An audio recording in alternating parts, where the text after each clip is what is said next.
آصف زرداری اور ہمارے وزیر اعظم محترم جناب یوسف رضا گیلانی صاحب کو تمام باقی صوبوں کے وزراء کے ساتھ دوں گا، اس لیے کہ انہوں نے اس میں بہت یعنی فلیکسبلٹی دکھائی۔ مگر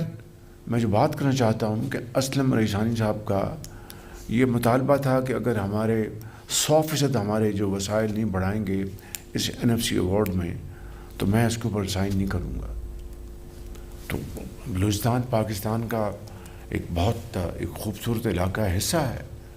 اور ان کا بہت حد تک ان کا مطالبہ جائز بھی تھا۔ ظاہر ہے کہ تھوڑی پاپولیشن کے لیے جہاں فاصلے زیادہ ہوں تو وہ جو وسائل کا جو خرچہ ہے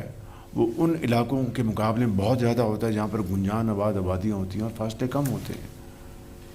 تو ان کا مطالبہ پورا کرنے کے لیے الحمدللہ پنجاب نے لیڈ لی۔ یہ بات میں انتہائی عاجزی اور انکساری سے کر رہا ہوں کہ یہ ایک ہمارا فرض تھا جو اپنے بلوچ بھائیوں اور بہنوں کے لیے ہم نے ادا کیا، اور آج تک چونکہ وہی NFC ایوارڈ چلا آ رہا، آج تک وہ وسائل جو ہیں اسی حساب سے بلوچستان کو مل رہے ہیں۔ اور میں اگر یہ کہوں کہ 11 ارب روپے سالانہ پنجاب نے اپنے حصے سے کاٹ کر بلوچستان کو دیا تھا تو مجھے اس کے اوپر بخدا میں آپ کو بلا خوف تردید کہہ سکتا ہوں کہ مجھے اس کے اوپر بے حد خوشی ہے۔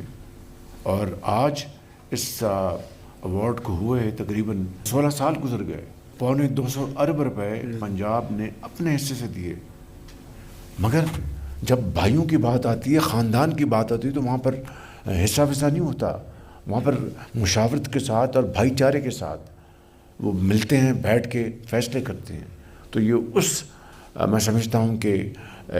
محبت میں، اس ماحول میں، اور باہمی اتفاق وفاق کو مضبوط کرنا ہے اور صوبوں کے درمیان جو تفاوت یا فاصلے ان کو ختم کرنا ہے۔ اسی طریقے سے اب NFC ایوارڈ کی دوبارہ اب کانسٹیٹیوشن ہوئی ہے، اس کی کمیٹیز میٹنگ کر رہی ہیں۔ آج جو انشاءاللہ ہم جو افتتاح کرنے جا رہے ہیں، سنگ بنیاد رکھنے جا رہے ہیں، یہ کراچی چمن روڈ کا 4 لین جس کو آپ خونی روڈ کہتے ہیں، یہ 300 ارب روپے کا یہ منصوبہ ہے،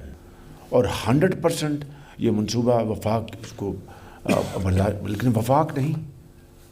نہیں پاکستان کے 24 کروڑ عوام، اور وہ کس طرح وہ جو اپنا ہر 2 ہفتے بعد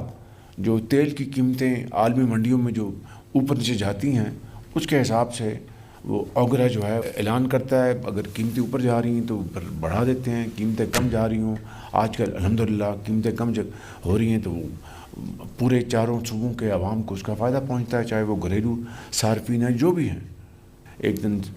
جب قیمتیں کافی نیچے آئیں تو میں نے فیصلہ کیا کہ اگر ہم یہ پیسہ روک لیں جو کہ چاروں صوبوں کا حق ہے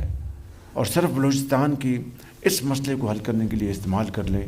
تو اس سے بڑی کوئی اور قومی خدمت نہیں ہوگی۔ آفرین ہے کہ پشاور سے لے کے کراچی تک کسی نے آواز نہیں اٹھائی جب میں نے یہ فیصلہ کیا،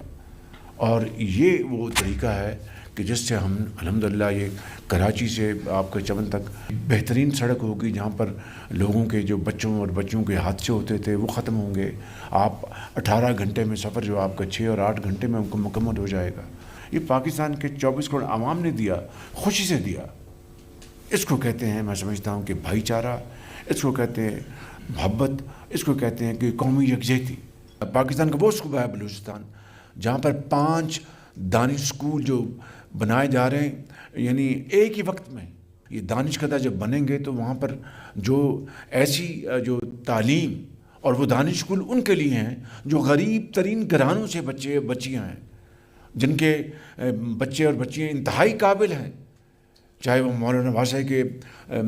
قلعہ سیف اللہ سے ہوں یا